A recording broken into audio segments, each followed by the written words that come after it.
할렐루야. 한 주간 평안하셨습니까?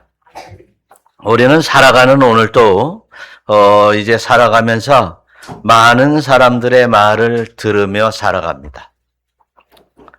어떤 말은 흘러보내기도 하고 어떤 말은 중요하게 받아들이기도 하는 것이죠. 그런데 누가 그 말을 하느냐에 따라서 그 말의 무게는 달라집니다. 평범한 사람이 부탁하는 말이 있고 한 나라의 권세 있는 왕이 직접 하는 말, 그 의미가 이제 의미가 중요한 것이 아니라 그 말의 힘이 중요한 것이죠. 지혜자나 아니면 큰 능력자 그리고 선견자들을 통해서 하는 말들은 우리가 잘 듣기도 하고 그 방법을 이제 취하기도 하는 게 이 말의 유력입니다. 그래서 그 말을 잘 들으면 우리에게 많은 유익이 있기 때문입니다.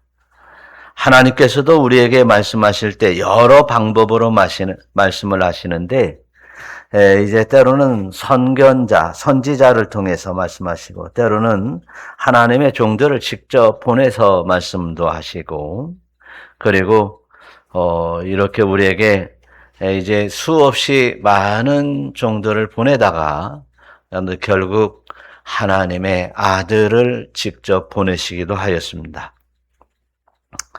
그러므로 우리는 하나님께서 우리에게 계속 하시려고 하는 하나님의 뜻을 분별해서 말씀의 뜻을 분별해서 살아가는 것이야말로 하나님으로부터 인정받을 수 있는 말들이 쭉 우리에게 다가옵니다. 이 말들은 그냥 지나갈 만한 말인지 아니면 내가 꼭 취해야 하는 말인지 우리가 잘 깨닫는 것은 그리고 취하는 것은 그것을 우리는 믿음이라고 얘기를 합니다. 그래서 믿음은 하나님의 말씀을 믿고 그 믿음에 따라 순종하며 또한 그 믿음으로 말미암아 하나님 앞에 영광을 돌리게 됩니다. 그러면 우리가 이제 그 말씀을 보내시는 이제 하나님은 이제 직접 우리에게 말씀하시기도 하고 선견자 예수 그리스도 통해서 말씀하시고 오늘 또 수많은 종들을 통해서 하나님의 말씀이라고 전할 때 그 말씀이 곧 하나님이심을 믿는 자에게는 그 역사가 그에게 일어나는 줄로 믿습니다. 그러므로 우리는 단순히 예수 그리스도를 대하는 태도 정도가 아니라 예수 그리스도를 믿고 그리고 그 믿음의 선택을 통해서 하나님을 받아들이는 그 말씀들을 받아들이는 태도가 아주 중요하다는 것을 깨닫는 것입니다.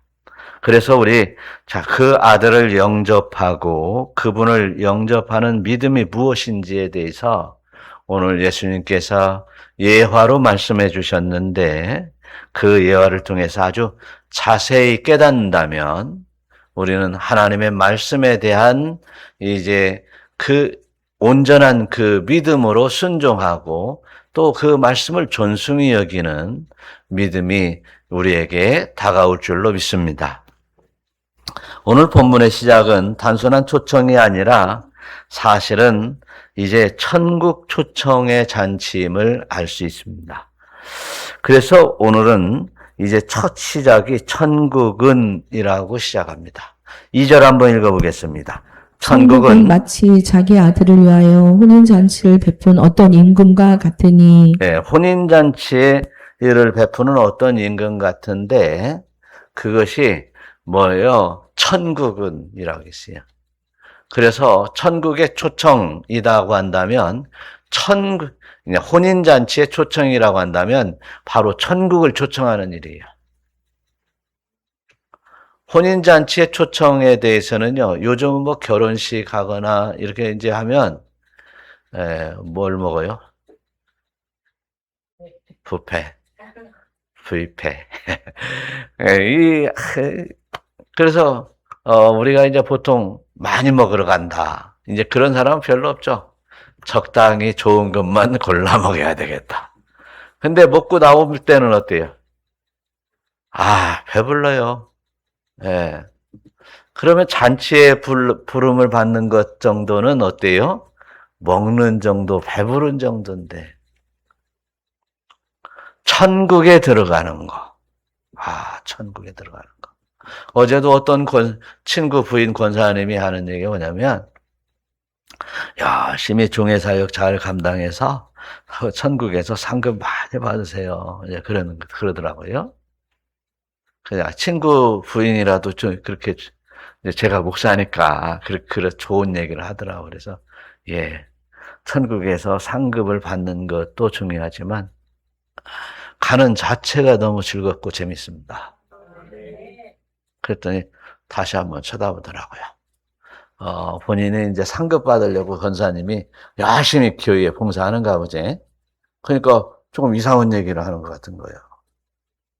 우리는 세상에 천국이라고 하는 그 가치가 얼마나 크고 영광스러운 나라인가를 우리가 깨닫는다면 우리가 천국 가는 것만으로도 감사하고 영광이 되는 줄로 믿습니다. 그렇습니다. 그래서 우리가 세상의 어떠한 가치보다도 하나님의 나라이니 천국의 삶을 이제 살라고 우리 주님께서, 우리 하나님께서 우리를 초청한다. 이런 얘기입니다. 그래서 천국에 초청하는 것은 혼인잔치에 초청하는 왕의 아들의 혼인잔치에 초청하는 것만큼 영광스러운 자리다라고 말하는 것입니다. 여러분 솔직히 왕의 아들이 혼인하는데 그 잔치에 초청받는 것이 영광스러워요? 기분 나빠요? 예, 하여튼 나쁜 왕이 부른다면 기분이 나쁠랑가는 몰라도 일반적으로 우리가 여러분 사실 청와대 그냥 관광으로 옛날에 이제 지금은 닫혔지만 가본 사람 있어요? 저는 못 가봤네. 어찌 우리 불타리교회 여러분들은 한 분도 가신 분이 없을까? 저도 그 금강산 열렸을 때도요, 뭐 항상 열리겠지 했더니, 못 가고 말았어요. 청와대도 그냥 이제 완전히 청와대가 공원 됐겠다. 이제 서울 가면 한번 가볼까? 하다가 그냥 지나가 버렸잖아요. 이제 영원히 못 갑니다. 이 부르는 것도요, 가만히 보니까 기회가 있는 것 같은데. 오늘 말씀 속에서 한번 이제 말씀을 다시 한번 또 언제 부르는지 잘 깨달으시길 바라요. 천국을 향하여 우리가 천국에 오라고 하나님께서 부르실 때 그 구원을 부르실 때 강요하는 자리가 아니라 초청의 방식으로 우리를 불러주신다. 깨달으시길 바랍니다. 그냥 억지로 끌어다 놓으면 얼마나 좋아요. 많은 사람들이 간증하기를 억지로 그렇게 끌어다가 데려다 놓는다고, 데려놨다고 그렇게 얘기하지만 억지로 끌어다 놨다는 얘기는 조금 문제가 있는 것입니다. 왜요? 억지로 끌어다 놓으면 어때요, 보통? 도망가기도 하거든. 그러니까 문제가 있는 거예요. 초청의 방식으로 자원하여 올 수 있는 방법이 가장 아름다운 방법이지 않겠습니까? 그렇습니다. 오늘 이제 그 의도를 잘 이제 새겨가면서 오늘 말씀 들어갑니다. 3절을 한번 읽어보겠습니다. 그 종을 보내시어 그 청한 사람들을 혼인잔치에 오라 하였더니 오기를 싫어하거늘. 예. 혼인잔치가 왕의 혼인잔치에 들어가는데 싫어했다는 거예요. 왕이 무지막지해서 싫어했다. 그것은 아닌 것 같습니다. 오늘 내용을 보니까 청하였다라고 하는 말 속에서 청한 사람들, 청하였다고 하는 것을 아무개 와! 이렇게 하는 것이 아니라 정중히 오실랍니까? 이렇게 해서 청했다는 것은 왕이 상당한 겸손한 자세로 청했다라고 하는 것을 우리는 알 수 있습니다. 그래서 우리가 가만히 보면 청했다라고 하는 말은 이제 이렇게 일반적으로 이제 큰 소리로 다 오시오라고 불렀다는 얘기입니다. 그런데 단순히 이름을 부르는 정도가 아니라 그런 것이 아니고 이제 잔치를 베풀어 놓고 그 잔치에서 향연하고 즐겁고 노래하고 춤추기 위해서 불렀다고 하는 점입니다. 그러면 이 잔치는 어떤 자리예요? 기쁘고 즐겁고 마음껏 먹고 마시고 누릴 만한 이러한 잔치로 부르셨다. 할렐루야. 그래서요, 우리가 이제 하나님의 우리의 부르심 속에서요, 이 초청은요, 이제 정말 기쁨과 영광과 그리고 누림의 쉼의 초청이라는 것을 깨달으시기를 축원합니다. 여러분 오늘 지금 저를 보시면 은혜가 될 거예요.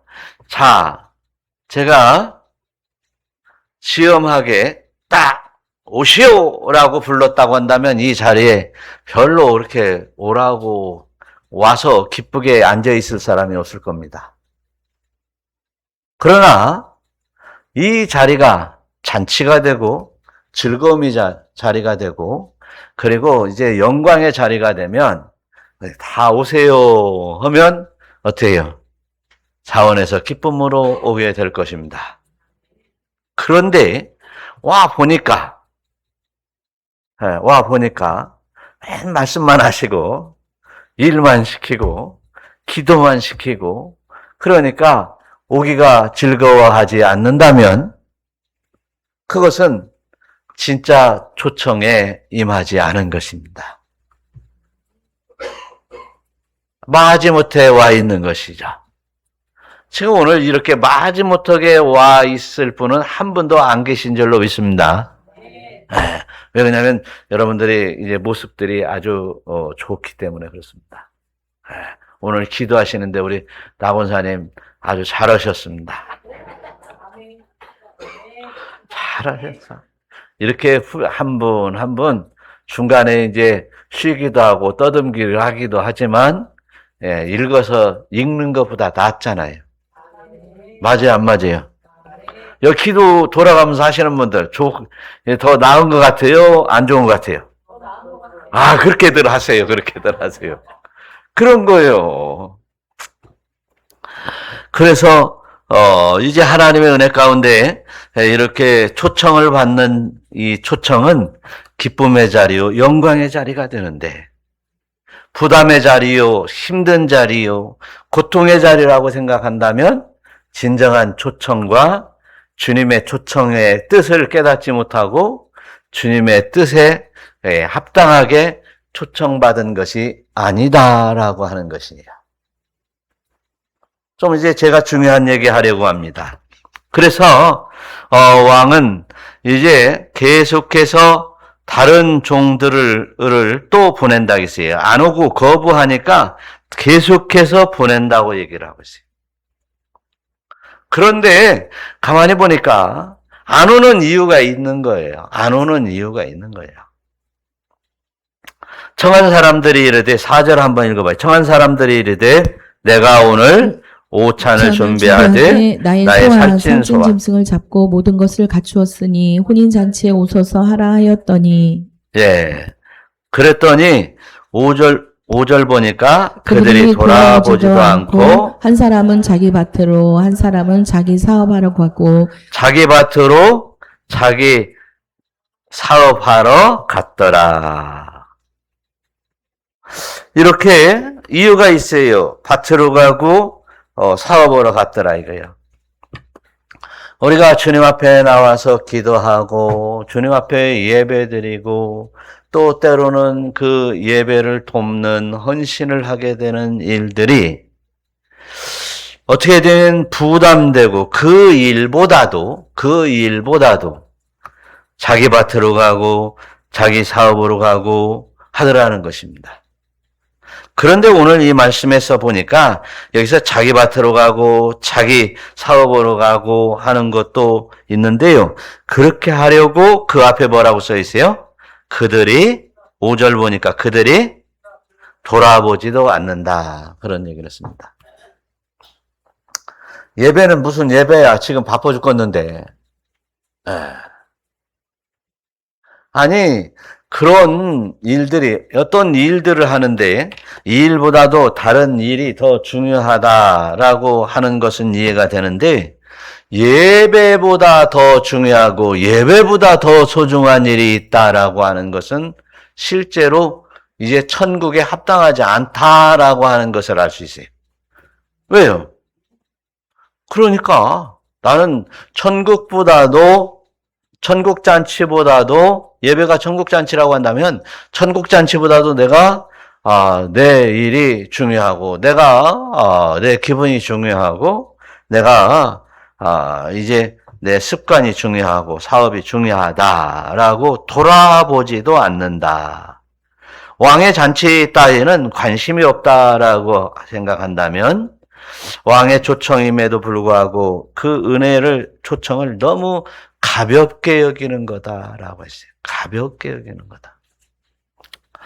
여러분, 지금은 왕의 초청의 이야기를 하고 있는데 이제 왕의 초청이 아니라 천국의 초청이 이런 초청이다라고 하는 것입니다. 천국의 부르심이, 하나님의 나라의 부르심이 바로 이제 왕의 초청잔치처럼 이제 이런 초청잔치인데 사실 따지고 보면은요, 아주 예수님께서 경고하는 메시지는 뭐냐면 올라면 와라. 왕의 잔치임에도 불구하고 네가 안 올래? 라고 하는 이야기입니다. 오늘 이 자리가, 예배의 자리가 하나님의 나라의 잔치, 하나님의 영광을 받으시고 우리가 그 영광에 참여하는 이 잔치임에 우리는 빠질 수 없는 줄 믿습니다. 그래서 우리의 신앙의 이제 우리의 믿음의 자체예요. 믿음. 하나님을 알고 천국을 알고 그리고 예수님이 우리를 부르시는 이 부르심이 내가 어디로 부름을 받는 것인지를 아는 믿음이 있는 것이에요. 그 믿음에 따라 들어오면 하나님의 역사가 우리 심령 가운데 일어납니다. 할렐루야. 그래서 이제 마태복음 13장 22절에 한번 읽어봐요. 세상의 염려와 재물의 유혹에 말씀이 막혀 결실하지 못하는 자요. 예, 세상의 염려와 재물의 유혹으로 하나님의 말씀이 막혀서 결실하지 못하게 만드는 것이 세상의 일들이더라라고 하는 거예요. 자, 우리가 한번 생각해보세요. 6일 열심히 일하고 또 이제 주일은 그 하루는 쉬게 돼 있습니다. 또 직장에 따라서 토요일부터 쉬기도 하고 때로는 이제 요즘 이제 산업화 시대에 이제 교대 근무를 통해서 사실은 이제 주일날 이 공장에서 일하기도 하지만 그러면 3교대 하면 수요일날은 쉬고 평일날도 새벽 예배도 있고 저녁 예배도 있는데 한 주간 지나가면서 주일날 나는 이러니까 교회 못 가. 어쩔 수 없지. 라고 할 수 있겠느냐는 거지. 새벽에 계속 예배 드린다니까요?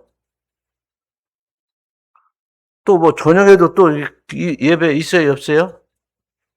없어요? 있어요. 네. 새벽에는 없어요? 있어요. 네. 그렇단 말이에요.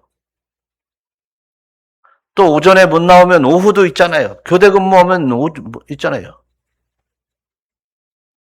저녁에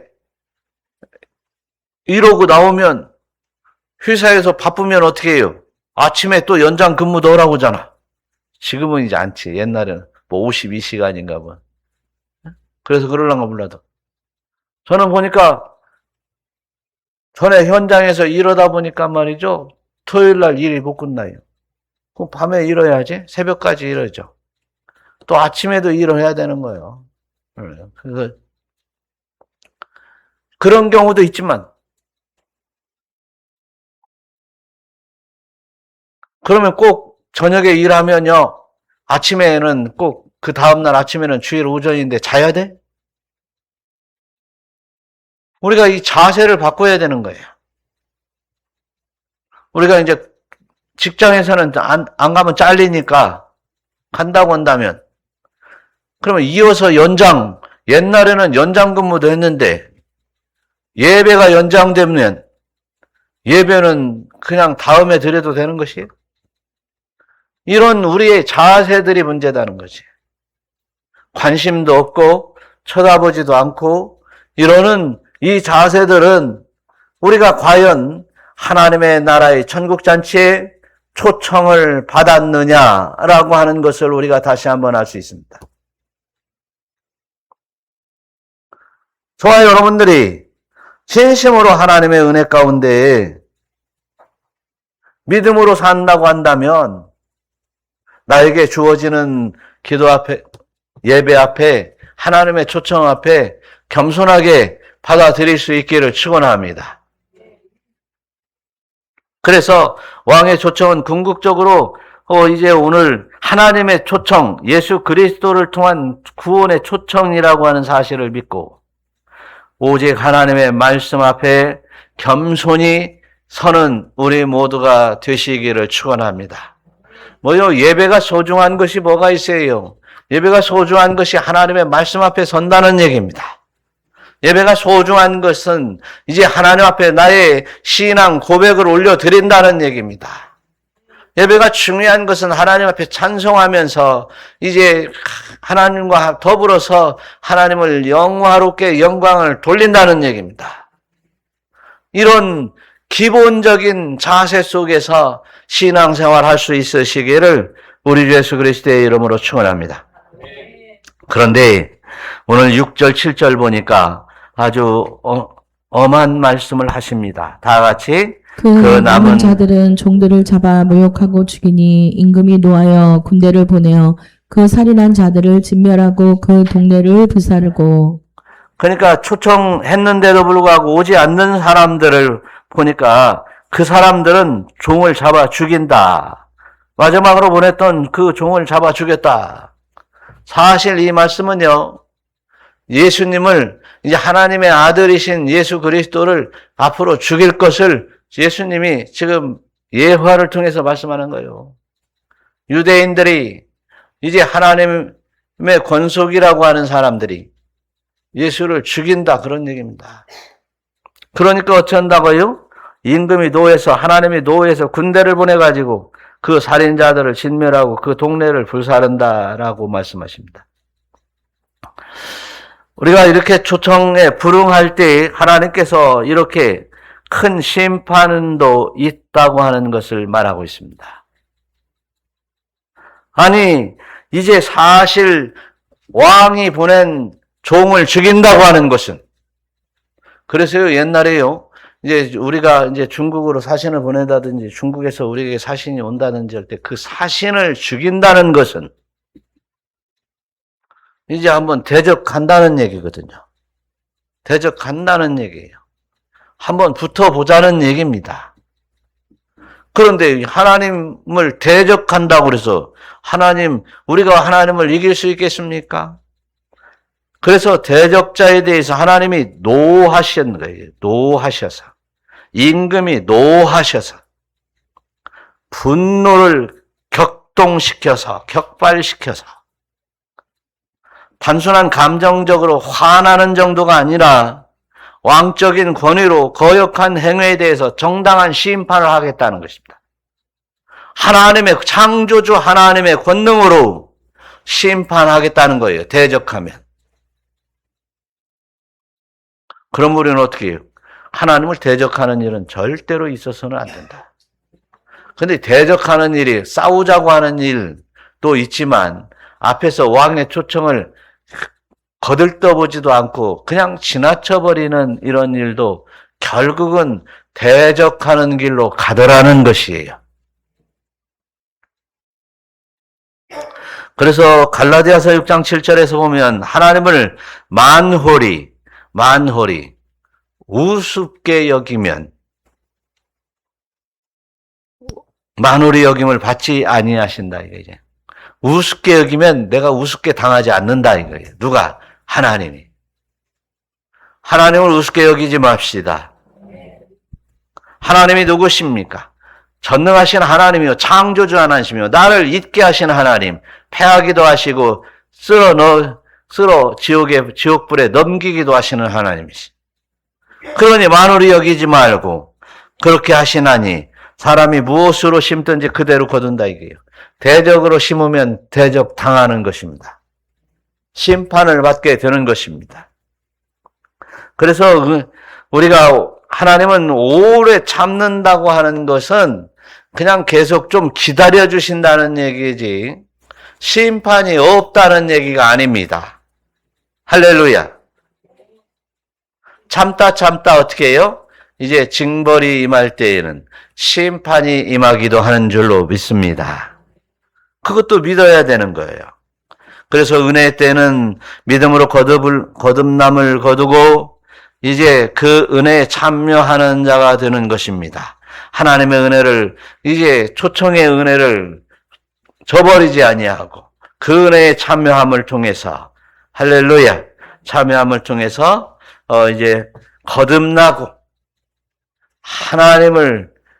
하나님의 독생자 우리 주 예수 그리스도를 닮아가며 따라가는 믿음의 권속이 되어야 될 줄로 믿습니다. 할렐루야. 그래서 우리는 결국 이제 하나님의 은혜 앞에 이제 그 은혜를 값없이 여기지 말고 주어진 복음의 초청에 응답하면서 기쁨으로 살아가기를 우리 주 예수 그리스도의 이름으로 축원합니다.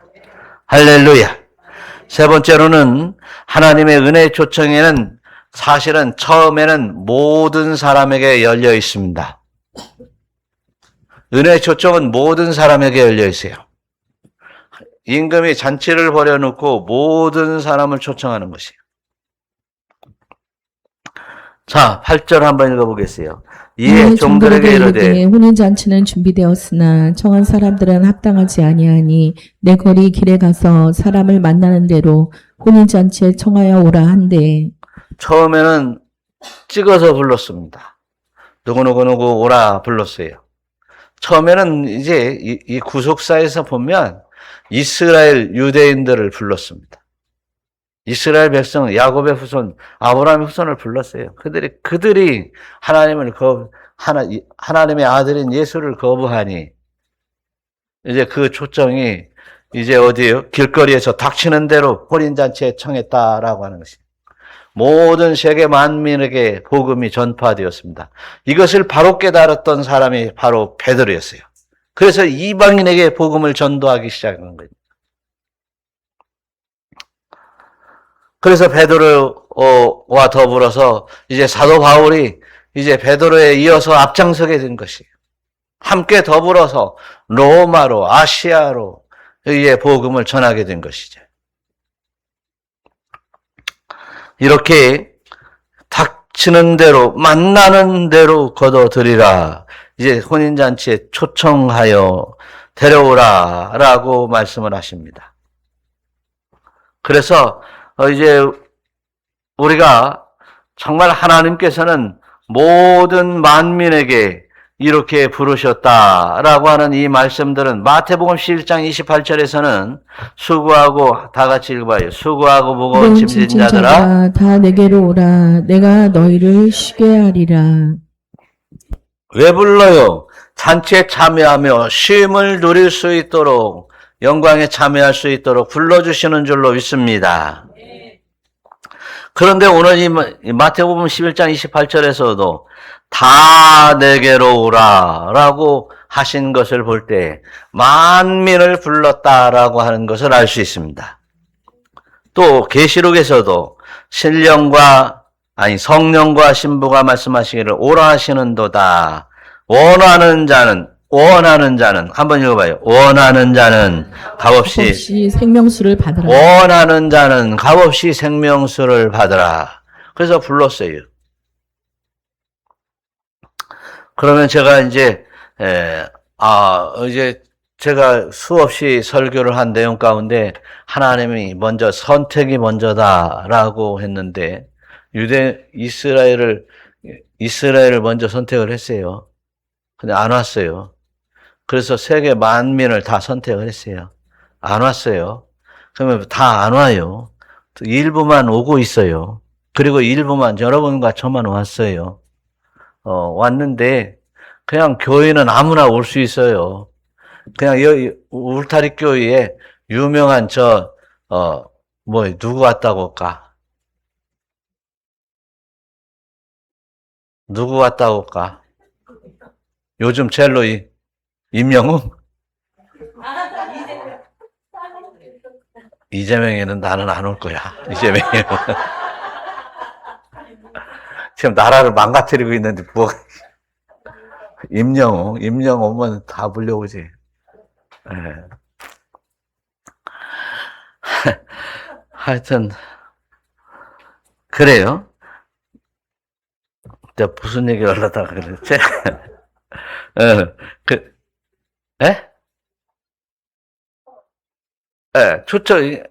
하여튼 일단은 초청을 했어요. 초청을 했는데 원하는 자는 값없이 와서 생명수를 먹어라. 생명수가 있는 줄을 아는 사람들은 오게 되어 있어요. 인기에 따라서 오는 게 아니에요.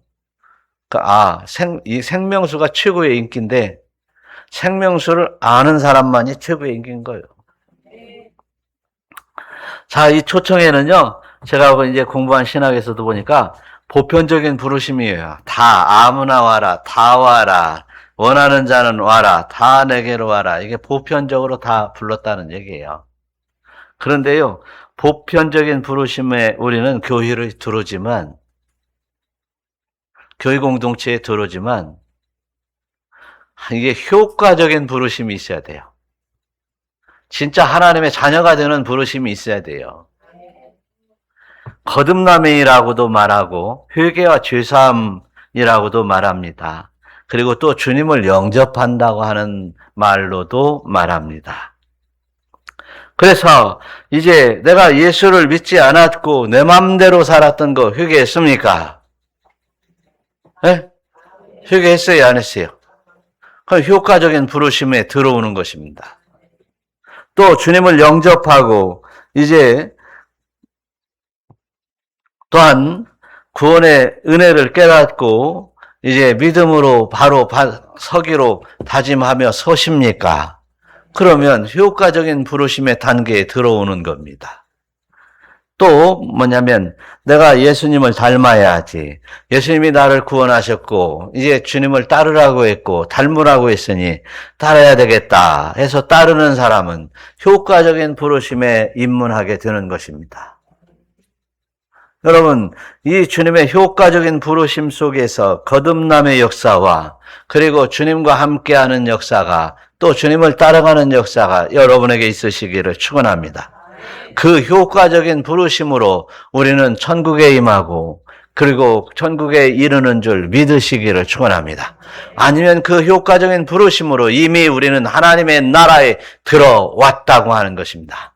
그 효과적인 부르심 안에 들어오는 사람들은 바로 이제 울타리교회 공동체가 세상의 공동체가 아니라 하나님 나라 공동체, 주님의 나라의 공동체 안으로 들어오게 되는 것입니다. 그것이 천국인 것이에요. 여러분, 저와 여러분들이 이런 효과적인 부름 안에서 이제 하나님의 은총을 마음껏 누리면서 쉬게 하리라. 값없이 생명수를 마시고 할렐루야 천국 잔치에 참여하며 그 잔치 속에서 기쁨을 누리는 성도 여러분들이 되시기를 우리 주 예수 그리스도의 이름으로 축원합니다. 마지막으로 이 초청받은 자는 그런데 이 효과적인 부르심이라고 하는 그 부르심의 단계 속에서 무엇이 있냐면 예복을 입어야 된다. 이렇게 비유로 말씀하십니다. 한번 우리가 11절, 12절 한번 읽어봐요. 다 같이. 임금이 손님들을 보러 들어올세 거기서 예복을 입지 않은 한 사람을 보고 이르되 친구여 어찌하여 예복을 입지 않고 여기 들어왔느냐 하니 그가 아무 말도 못하거늘 예. 여기서 예복이라고 하는 것은 이제 사람이 죽음에 따라 이 장례식에 가는 예복, 그 예복을 얘기하는 게 아닙니다. 순전히 여기서 예복이라고 하는 것은 뭐예요?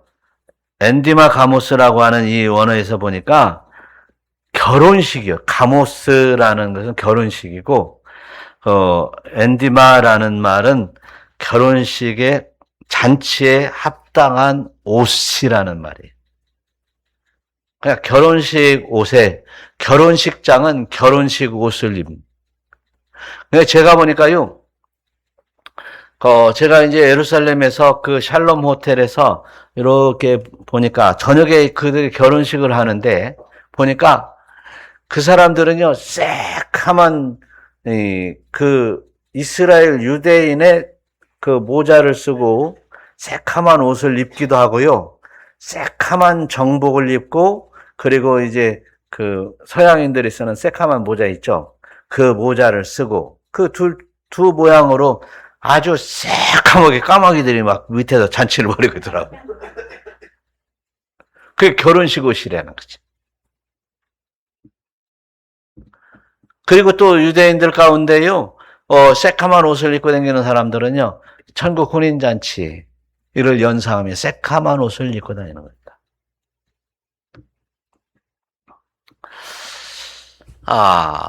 하여튼, 관계없이, 곧, 예복을 입지 않은 사람이 있더라는 거예요. 그래서 예수님께서, 그 왕이, 친구여, 어찌해서 예복을 입지 않고 여기 왔느냐라고 했는데, 그 사람이 아무 말도 못했다라고 했어요.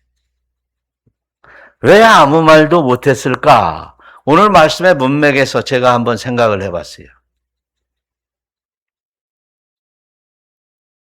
분명히 왜 예복을 입지 않고 왔어? 저도 어저께 결혼식을, 이게 친구 아들 결혼식을 갔는데, 갈 때 말이죠. 이렇게 그냥 얇은, 그냥 제가 자주 입는 옷 있죠? 시원하게 팔랑팔랑하는 옷. 그 옷을 입고 갔어요.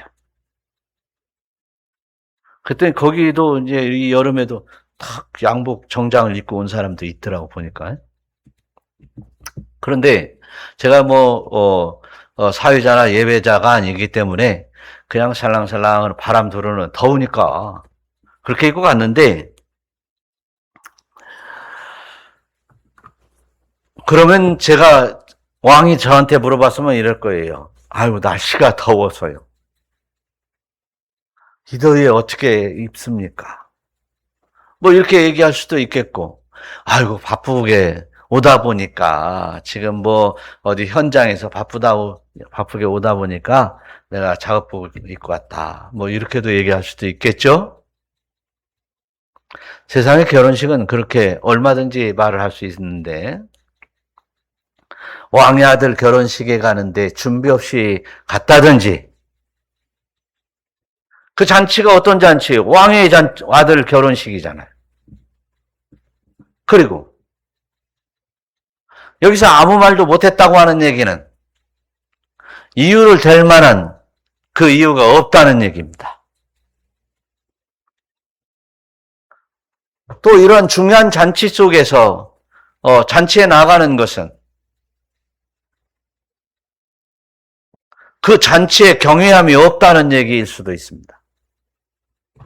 어느 날 저번에 이제 작년인가 몇 년 전에 우크라이나 그 대통령이 그 미국 대통령을 만나러 갈 때 이게 군복 같은 그 옷을 위에 하나 걸치고 만났어요. 그분은 그렇게 입고 다니니까 미국의 기자들과 관료들이 감히 세계의 왕을 만나러 오는데 예를 갖추지 않았다. 그런 얘기를 하잖아요.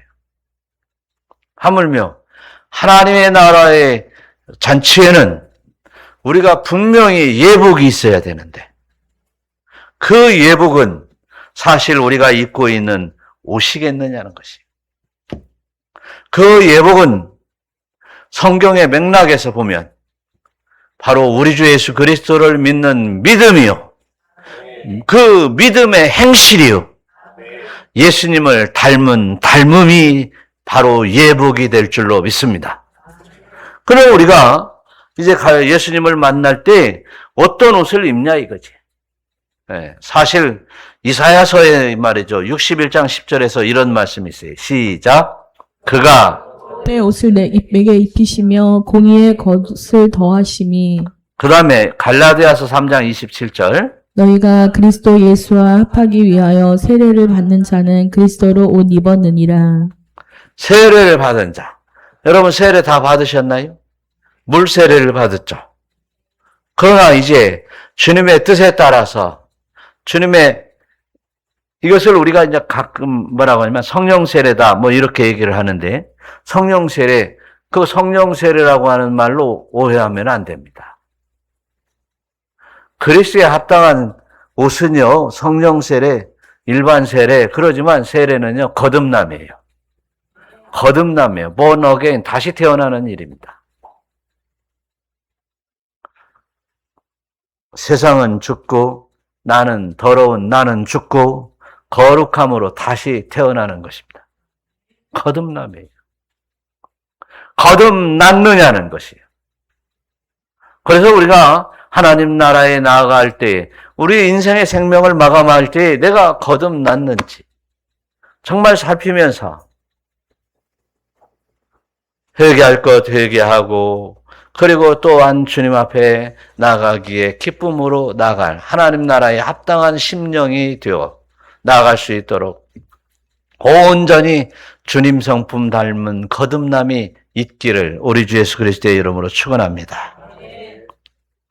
그래서 바로 갈라디아에서 보니까 세례를 받은 자는 그리스도의 옷을 입는다고 그랬어요. 그러고 보니까 그리스도를 얼마나 닮았느냐가 거듭남의 척도인 거예요. 그래서 우리가 옆에 분들 서로 인사합시다. 예수님 닮읍시다. 예수님 닮으면 거듭난 것입니다. 시작. 그렇습니다.